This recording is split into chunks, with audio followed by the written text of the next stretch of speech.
Jamaah dan Allah wa iyyakum ajma'in. Adab ibadah 33 sebab-sebab khusyuk dalam sholat. Yang ke-10, an-nadhru ila mawdi'is sujud, memandang tempat sujud.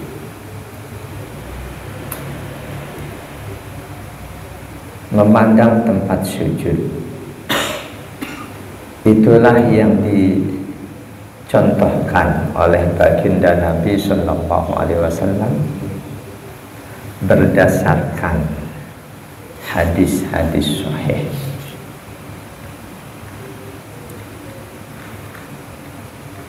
Otomatis memandang tempat sujud selama kita sholat, hukumnya sunnah. Sunnah yang bisa mengantarkan kita lebih mudah mendapatkan kekhusyukan. 5 warada an Aisyah radhiyallahu anha, didasarkan hadis yang warid dari Aisyah radhiyallahu anha. Kana Rasulullah sallallahu alaihi wasallam idza shalla to'a ra'sahu. Persaksian Siti Aisyah adalah Rasulullah sallallahu alaihi wasallam bila beliau mengerjakan sholat, beliau menundukkan kepala. Seukuran apa nunduknya? Warama bibasarihi nahwal ard. Beliau arahkan pandangan mata beliau ke bumi. Tepatnya ke tempat sujud didasarkan pada hadis-hadis yang lain. Bukan nunduk banget nunduk melihat bawah, bukan, tapi melihat tempat sujud. Hadis ini diriwayatkan oleh Imam Al-Hakim. Kata beliau, sahihun ala syartis shaykhain. Sanad hadis ini sahih, memenuhi standar sanad Bukhari Muslim.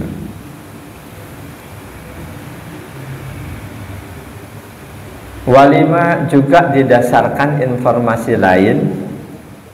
Walamma dakhalal Ka'bata, ketika Rasul masuk ke dalam Ka'bah. Kalau kita ada di dalam Ka'bah, kita sholat madhab kemana? Madhab kemana aja. Ketika Rasul masuk ke dalam Ka'bah, ma khallafa basarahu mawdi'a sujudihi, beliau tidak pernah geser pandangan mata beliau dari tempat sujudnya. Enggak pernah dipindah mandang ke yang lain, enggak. Selalu fokus memandang tempat sujud. Hatta kharaja anha, hingga beliau keluar dari Ka'bah.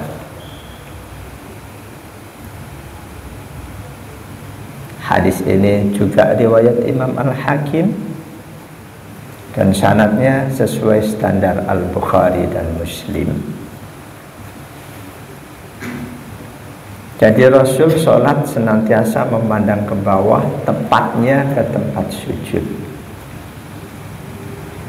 Apa hikmahnya? Untuk membatasi arah pandang kita. Karena memandang sesuatu itu akan besar pengaruhnya untuk pikiran. Memandang sesuatu akan besar pengaruhnya untuk pikiran, untuk hati kita. Ketika yang kita pandang tempat sujud, sebaliknya, coba praktekkan sholat rakaat pertama ngelihat macam-macam. Nanti rakaat pertama fokus melihat tempat sujud, rasakan apa bedanya.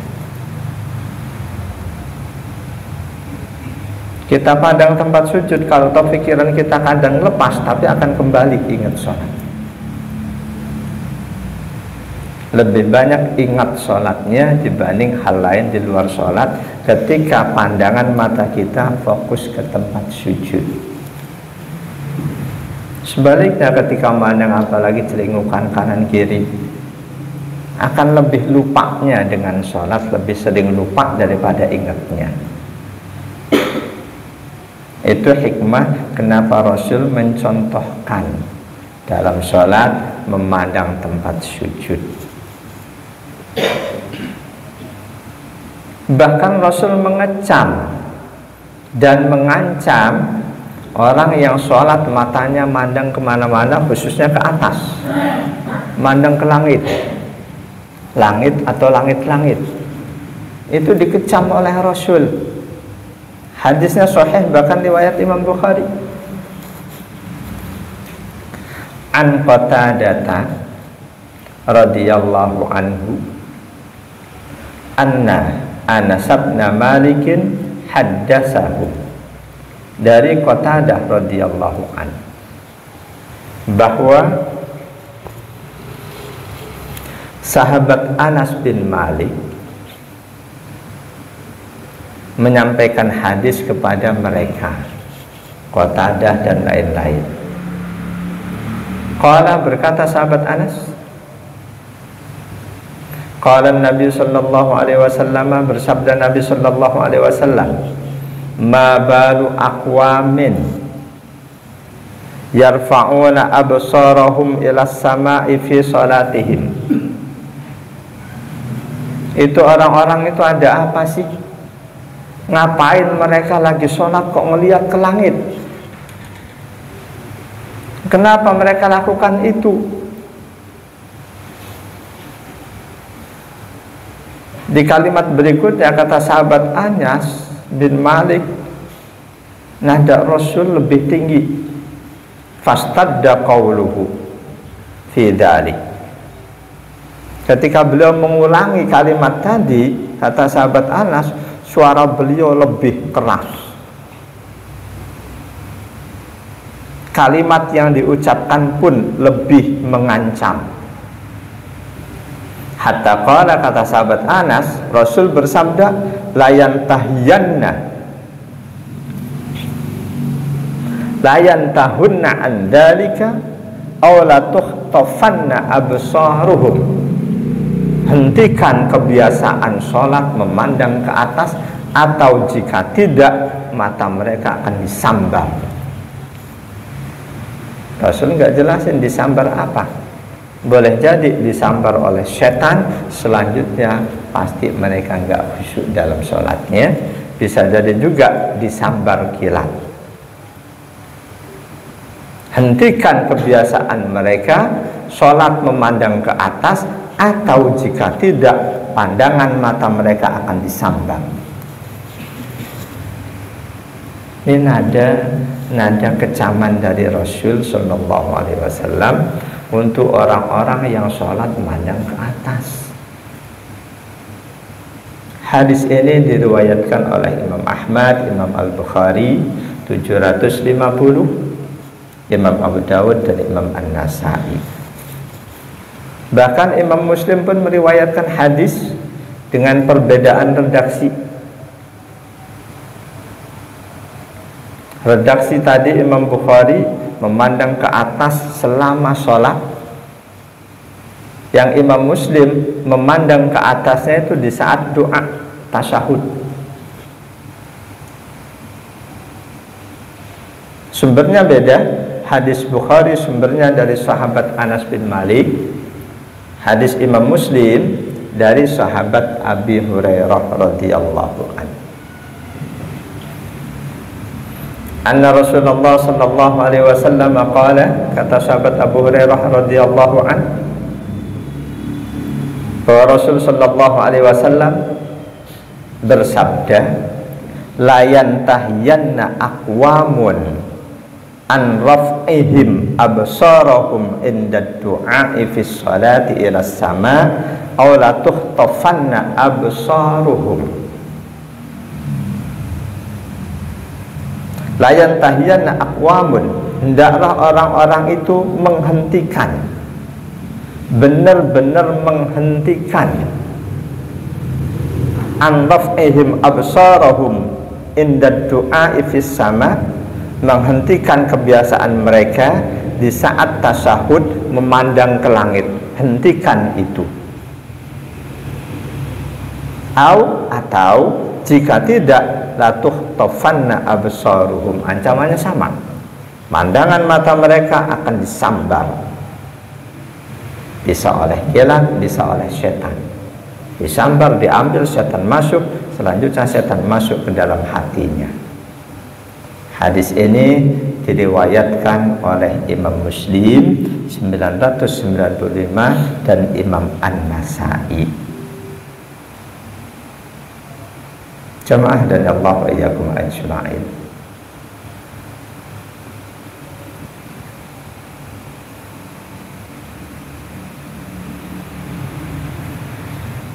Memandang ke arah tempat sujud itu di luar kita tasyahud. Di luar kita tasyahud, ketika sedang tasyahud, sunnahnya memandang telunjuk yang sedang berisyarat. Ketika sedang tasyahud, sunnahnya memandang telunjuk, ujung jari telunjuk. Amma idza jalasa lit tasyahudi, adapun ketika orang yang sholat sedang ada di posisi tasyahud awal ataupun akhir, fa innahu yanduru ila usbu'ihil masyirati, maka pandangan yang disunnahkan memandang telunjuk yang sedang digunakan untuk berisyarat, untuk menunjuk. Lima ja'a anhu sallallahu alaihi wasallam, didasarkan hadis datang dari Nabi sallallahu alaihi wasallam, annahu kana, bahwa sesungguhnya beliau Nabi sallallahu alaihi wasallam, idza jalasa lit tasyahhudi, bila beliau ada dalam posisi tasyahhud, yashiru bi usbu'ihi allati talil ibhama ilal qiblah, beliau akan berisyarat dengan jari yang ada di samping jempol telunjuk, berisyarat ke arah kiblat, wa yurmi bi basarihi ilaiha, dan beliau ikutkan pandangan mata beliau ke telunjuk itu. Jadi sunnah pandangan dalam sholat dua: memandang tempat sujud di sebagian besar sholat, dan di saat tasyahud memandang jari telunjuk. Itu sunnah yang hikmahnya untuk membatasi pandangan mata kita. Pandangan mata yang terbatas, insya Allah pikiran pun akan ikut terbatas, tidak jadi liar. Karena itu dalam sholat-sholat sendiri, sholat sunnah ba'diyah, Rasul menganjurkan sekali untuk mendekat ke arah pembatas yang ada, mendekat ke tembok, kalau ada tiang mendekat ke tiang. Itu yang dipraktekkan oleh para sahabat. Bukan ada tembok di depan, sholat sunnah di belakang, pandangannya luas ke depan. Itu kurang, mengurangi kekhusyuan.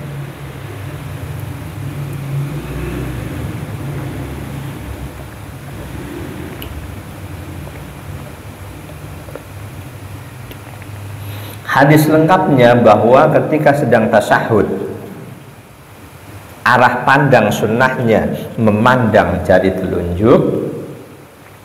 An Abdullah bin Umar radhiyallahu anhuma, dari sahabat Abdullah bin Umar radhiyallahu anhuma,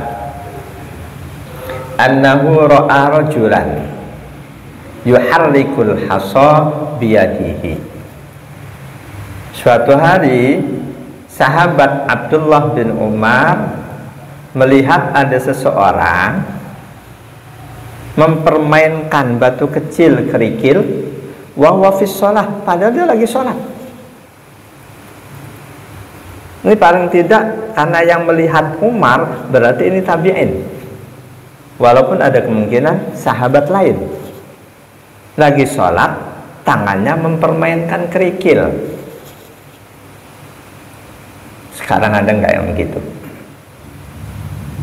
Yang ada mempermainkan jenggot. Kadang sorban mau jatuh, benerin. Sama mempermainkan kerikil. Kadang ada mungkin terburu-buru, Allahu Akbar, begitu sujud ada kotoran.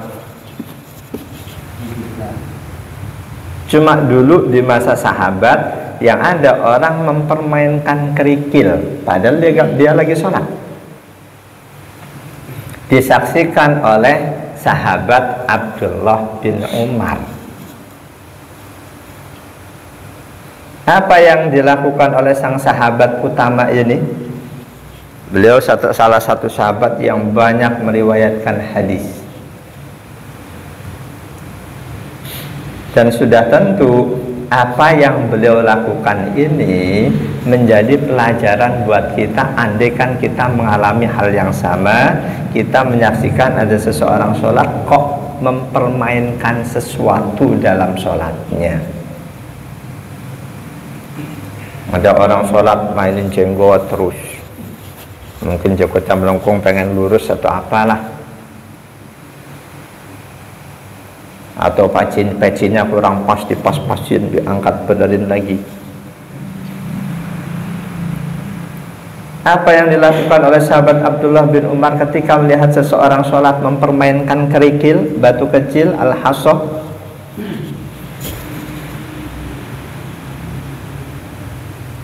Qala lahu Abdullah, falamman sarafa, ketika orang yang sholat tadi selesai sholatnya. Jadi di sini sahabat Ibnu Umar negurnya itu ketika sholatnya udah selesai. Bukan dalam sholatnya, lo sholat jangan mempermainkan kerikil, bukan.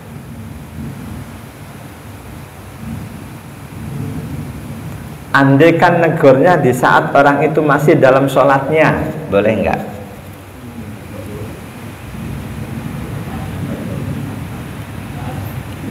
Ya. Pernah dilakukan oleh Rasul.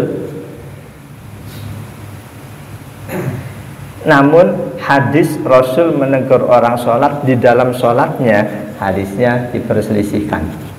Paling tinggi dinilai hasan, ada yang menilai dhaif. Rasul menyaksikan dua orang wanita sholat, gerakannya seperti laki-laki, tangannya dirunggangin apa. Rasul langsung, jika kalian sholat, rapatkanlah anggota tubuh kalian. Itu masih dalam sholatnya. Cuma itu tadi hadisnya diperselisihkan. Kalau yang ini hadisnya sahih, riwayat Imam Ibnu Huzaimah. Sahabat Abdullah bin Umar menyaksikan seseorang sholat, dalam sholatnya mempermainkan batu kecil. Beliau pasti saat itu sudah timbul keinginan untuk menegur dia, tapi beliau nunggu. Falamman sharafa, ketika orang yang sholat mempermainkan batu kecil itu selesai dari sholatnya, qala lahu Abdullah bin Umar pun berkata kepada dia, la tuharrikil hasa wa anta fis shalah. La tuharrikil hasa, jangan kamu mempermainkan kerikil. Enggak cuma kerikil, apapun, wa anta fis shalah, ketika kamu sedang dalam sholat.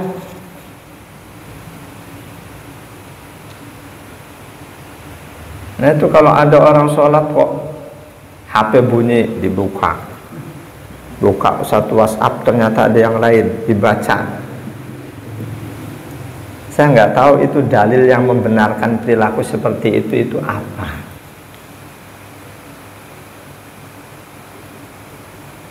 Andaikan sedang sholat mempermainkan sesuatu nggak ada masalah, yakin sahabat Abdullah bin Umar tidak akan menegur orang ini.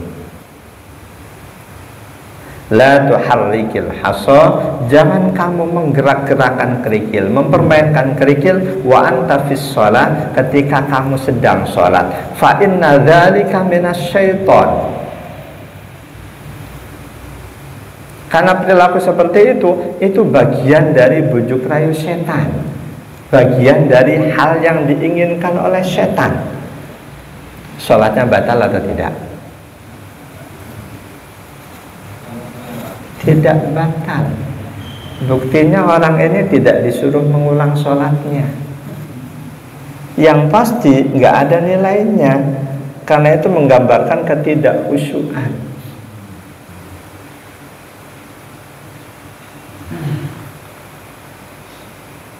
Bagaimana kalau sholat ngitung pakai jari? Misal nih, sholat yang perlu dihitung sholat Id, Allahu Akbar jari, Allahu Akbar 2, Allahu Akbar. Sama nggak dengan kasus ini? Kalau ini mempermainkan kerikil, apa hubungannya dengan sholat?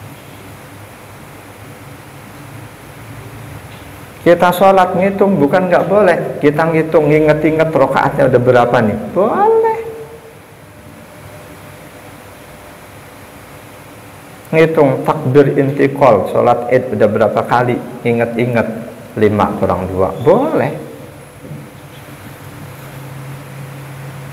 Meskipun sholat id takbir intikalnya kelebihan 10 kali, batal nggak? Enggak batal, itu sunnah. Bahkan lupa Allahu Akbar, Bismillahirrahmanirrahim, enggak pakai takbir intikal, enggak perlu subhanallah, enggak perlu. Sunnahnya sunnah hayat. Andai kan sunnahnya sunnah ab'ad, seperti status sunnahnya tahiyat awal, baru tuh perlu diingetin.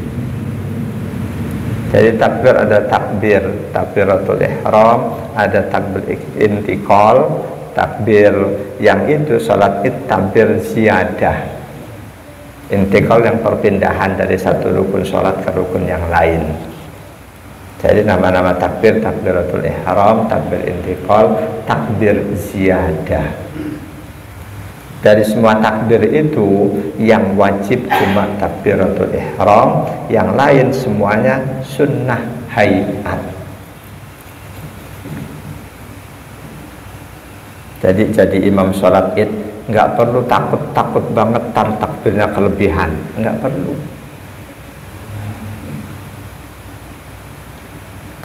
Walaupun banyak jamaah yang belum tahu, ada laporan saya seorang imam sholat id di sana lupa nggak baca takbir itu, langsung al-fatihah tengah-tengah, rupanya dia ingat, dipotong al-fatihahnya, balik baca takbir. Apa hukumnya? Batal sholat idnya. Karena takbir sunnah, al-fatihah wajib. Ketika lupa sunnah, sudah mengerjakan yang wajib, terusin yang wajib. Jangan dibatalin demi mengerjakan sunnah. Batal. Jangan takbir. Yang sunnah ab'ad aja, tahiyat awal, kita lupa tahiyat awal udah berdiri wajib, jangan balik ke tahiyat awal, batal. Untungnya ulama kita berpandangan batal itu kalau dia ngerti fikihnya. Kalau nggak ngerti dimaklumi, tapi harus ngerti selanjutnya.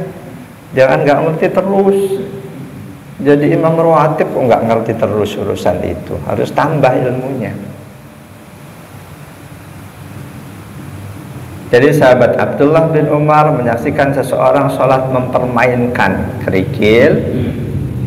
Selesai sholat baru ditegur, la tuharrikil hasa, jangan kamu menggerak-gerakkan kerikil, mempermainkan kerikil, wa anta fis sholati, ketika kamu sedang dalam sholat, fa inna dzalika minasyaiton, karena itu bagian dari keinginan setan.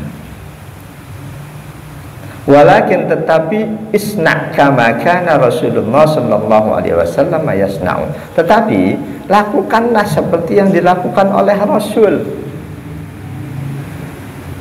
dalam sholat beliau. Qala, kata Abdullah, kata perawi hadis ini, fawadu ayadahul yumna ala fakhidihil yumna.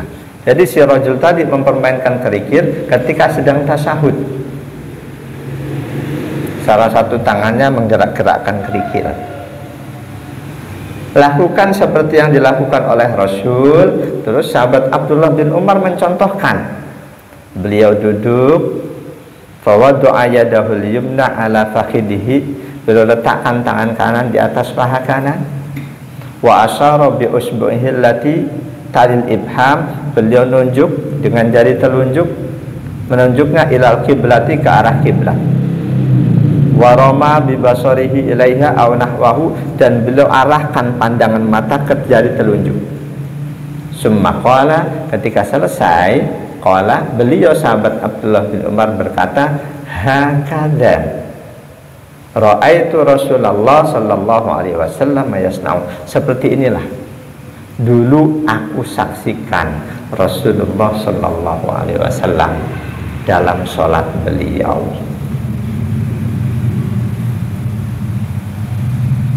Jadi pelajaran dari hadis ini, siapapun kita, ketika menyaksikan saudara muslim kita melakukan sesuatu, meskipun tidak sampai membatalkan sholat, tapi jika itu tidak baik, ya harus kita berikan nasihat. Lebih-lebih ketika yang dia lakukan itu membatalkan sholat, harus lebih kita berikan nasihat.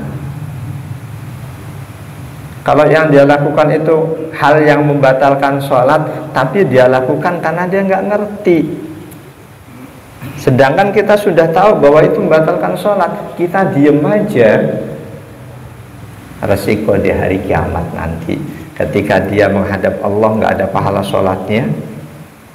Padahal aku selalu kerjakan sholat, ya Allah, kenapa nggak ada pahalanya? Karena sholatmu nggak sah, kamu nggak ini, kamu melakukan hal yang membatalkan sholat. Aku nggak ngerti, ya Allah, kamu nggak ngaji, ya mungkin itu kelalaianku, ya Allah. Tapi saat itu ada Pak Haji menyaksikan aku, dia diam aja, ya Allah, aku nggak terima kalau dia dibebaskan. Terjadilah, karena Islam itu satu keluarga besar. Memang yang jadi kendala seringkali kita ragu-ragu mau negur orang yang salah. Ragu-ragunya boleh jadi karena kita ragu-ragu juga, apa ilmuku sudah benar ya, atau jangan-jangan dia punya pendapat lain dari ulama yang lain. Kalau ada kemungkinan itu, kita tanya, klarifikasi, kok kamu tadi sholatnya begini-begini, apa itu nggak membatalkan sholat? Ketika dia jawab, memang nggak boleh, berarti dia nggak punya ilmu. Ketika dia jawab, iya aku diajarin guruku seperti ini kok, ya udah.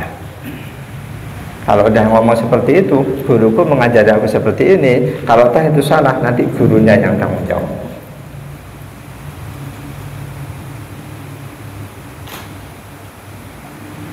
Wa fi riwayatin, di riwayat yang lain, wa asyara bis sababati, beda redaksi doang. Rasul isyarat dengan jari telunjuk, walam yujawiz basaruhu isyaratahu, dan pandangan mata beliau tidak melewati telunjuk beliau di saat tasyahud. Hadis ini riwayat Imam Ahmad dan Imam Abu Dawud, bahkan Imam Nasai, hadisnya sahih juga.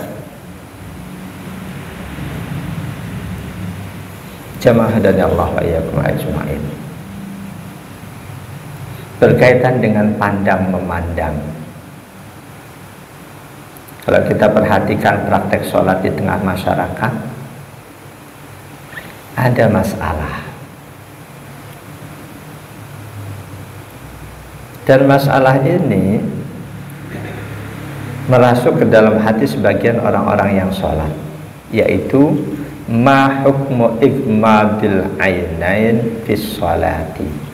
Apa hukumnya sholat merem Ada yang sholatnya merem enggak? Dulu saya suka sholat merem. Apa hukumnya sholat sambil merem?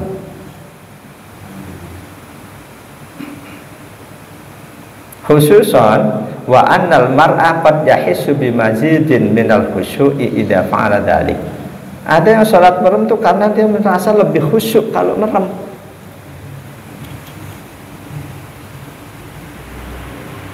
Melek yang dilihat macam-macam terganggu, merem lebih khusyuk.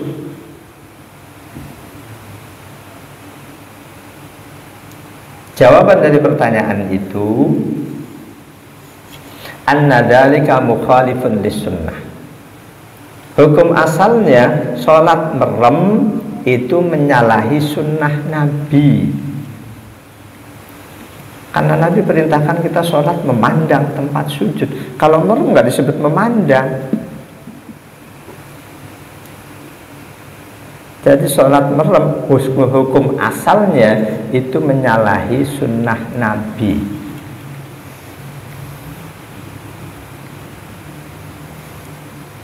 Menyalahi sunnah al-waridati 'anil Nabi sallallahu alaihi wasallam yang datang dari Nabi, yang dicontohkan oleh Nabi. Kama taqaddama qabla qalilin, sebagaimana tadi hadis yang sudah disampaikan.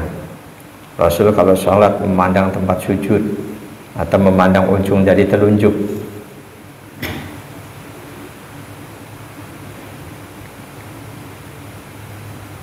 Kama annal igmadha yufawwitu sunnatan nadri. Otomatis ketika seseorang merem, dia tidak dapat kesunahan memandang tempat sujud atau jari telunjuk.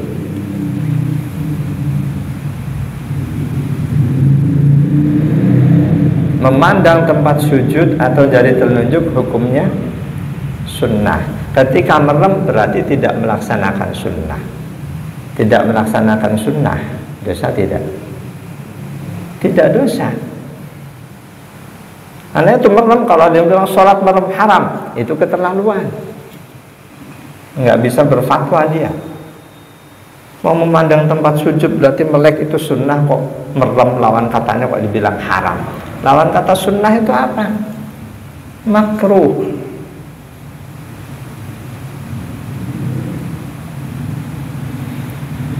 Ini hukum asalnya, sholat merem menyalahi sunnah.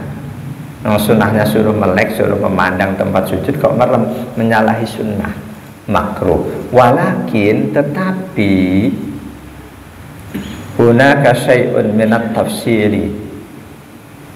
Ulama membahas lebih detail lagi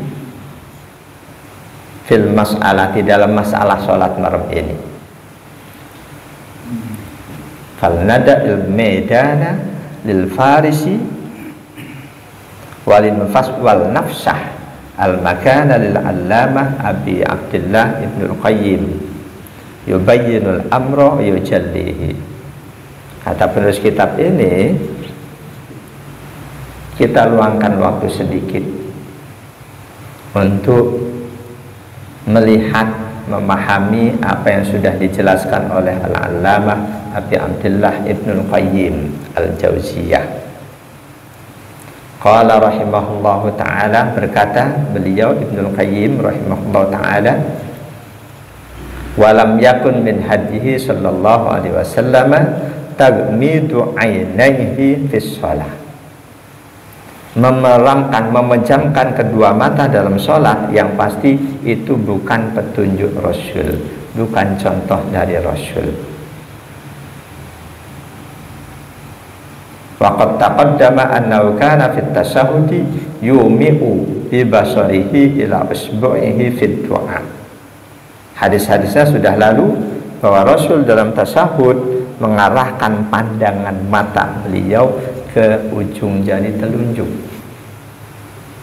Wala yujawizu basaruhu isyaratahu, pandangan mata beliau tidak melewati isyarat jari telunjuknya, berarti beliau melek.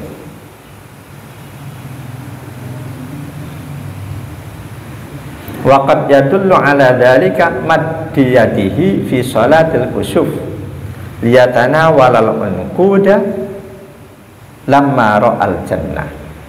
Banyak kisah lain ketika Rasul sedang sholat gerhana, tiba-tiba Rasul menjulurkan tangan seolah-olah beliau akan memegang satu tandan buah. Rupanya saat itu Rasul melihat surga, buah-buahan di surga. Beliau mengulurkan tangan untuk memegang satu tandan buah surga. Wa kadzalika ru'yatuhun nara wa sahibatil hirrati. Demikian juga pernah ketika Rasul sedang sholat, Allah perlihatkan kepada beliau neraka. Di sana ada wanita pemilik kucing yang masuk ke dalam neraka. Karena ngurung kucing, gak kasih makan sampai mati, masuk neraka. Itu Allah perlihatkan kepada Rasul di dalam sholat beliau. Kalau beliau merem, beliau gak lihat. Wa kadzalika hadisu mudafa'atihi lil bahimah allati aradat an tamurra baina yadayhi. Di hadis yang lain, Rasul pernah sedang sholat, ada hewan mau lewat, dicegah oleh beliau, mau lewat depan sholat beliau. Kalau beliau merem nggak mungkin tahu ada hewan mau lewat. Waraddihil gulama wal jariyata. Beliau juga sedang sholat, ada anak mau lewat depannya, dicegah oleh beliau. Gulam itu anak yang belum balik. Jadi nggak cuma orang yang sudah balik, anak-anak pun kita sedang sholat, ada anak kok mau lewat depan sajadah kita, stop, dicegah. Setidaknya dengan itu si anak itu ngerti nggak boleh melewati orang sholat. Sebelum sholat kita sampaikan, kalau ada orang sholat nggak boleh lewat depannya. Berkali-kali kita sampaikan. Boleh jadi suatu saat yang lewati depan berarti dia lupa, cegah, jangan dibiarin. Atau wahajjazahu bainal jariyataini. Rasul pernah sholat, dua anak berdiri jejer bercanda, langsung oleh Rasul masuk di tengah antara dua anak ini.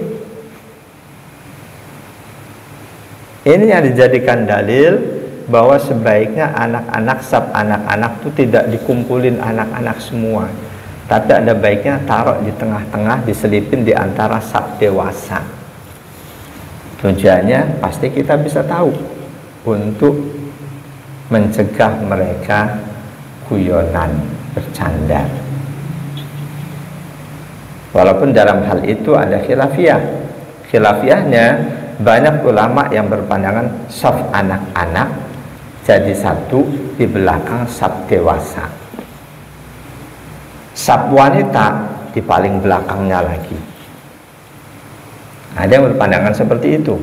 Tapi melihat kenyataan sering ketika anak-anak disatuin, yang terjadi anak yang pendiam pun akan digodain nama yang lain. Digodain terus-terusan, akhirnya si anak gemes, sebel, balas. Jadi wa kadzalika ahaditsu raddis salami bil isyarah ala man sallama alaihi wa huwa fi shalah. Demikian juga ada hadis Rasul sedang sholat, ada orang ngucapin salam kepada beliau, beliau jawab salam itu dengan isyarat.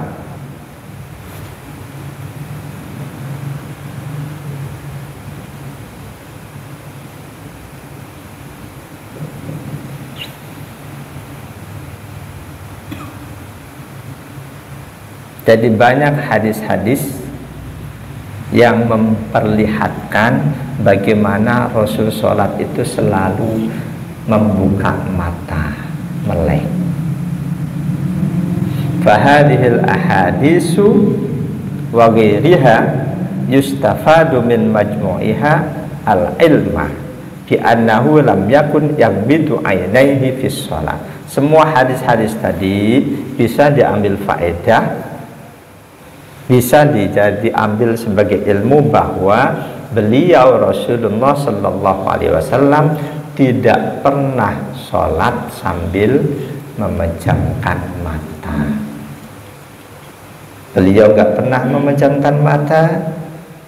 Yang ada beliau perintahkan kita untuk memandang tempat sujud atau ujung jari telunjuk. Lantas apa hukumnya merem? Wa qad ikhtalafal fuqaha'u fi karahatihi. Ulama khilafiyah ada yang menilai makruh. Siapa yang berpandangan makruh? Fakarihahul imamu Ahmad wa ghairuhu, Imam Ahmad.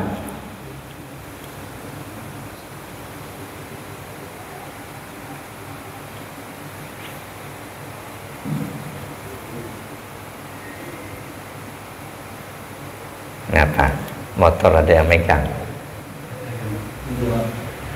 Apa ada yang mau keluar? Bisa enggak? Tadi ada mobil di sini, mungkin masih ada kali.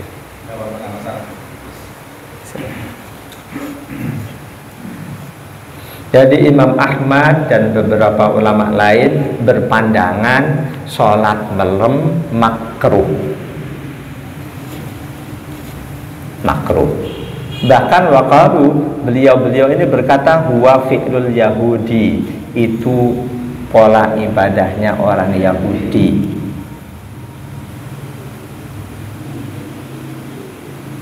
Pandangan kedua, wa abahahu jama'atun walam yakrahuhu. Sebagian ulama yang lain berpandangan itu mubah, nggak makruh, mubah. Meskipun Rasul nggak lakukan, nggak selalu yang dilakukan nggak dilakukan Rasul itu makruh, nggak selalu. Pandangan kedua. Wassawab, pandangan yang ketiga, yang benar, ayyuqala in kana taftihul aini la yuhillu bil khusyuk fahuwa afdal.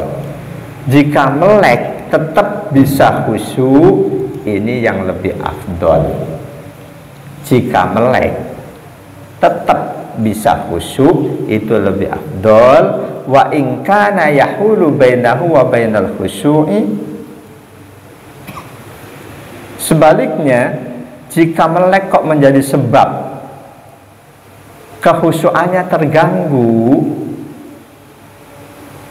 melek kok menyebabkan kehusyuannya terganggu, fahunalika la yukrahu taghmidu qat'an, maka dalam kondisi seperti itu sama sekali tidak makruh. Terganggunya bagaimana? Misal kita lama nggak datang ke masjid, kita begitu datang di depannya banyak hiasan, lampu warna-warni, kira-kira kita melek ngelihat itu terganggu nggak? Nah ini nih, merem supaya tetap nggak terganggu, bisa khusyuk, nggak makruh secara mutlak. Jadi kalau melek bisa khusyuk, melek lebih utama. Melek bisa khusyuk kok dia merem, makruh. Ketika melek menyebabkan kekhusyuan terganggu, merem tidak makruh sama sekali. Bahkan dalam kondisi terakhir ini, melek terganggu kekhusyuan, merem nggak terganggu, pandangan itu sunnah, merem ini lebih mendekati sunnah. Pandangan sunnah merem jika melek terganggu kekhusyuannya itu lebih mendekati sunnah. Wal qawlu bistihbabihi fi hadzal hali aqrabu ila usulis syar'i. Pandangan merem itu sunnah jika melek menyebabkan terganggu kekhusyuan itu lebih dekat kepada asal sendi syariat. Khusyuk sholat wajib, melek sunnah.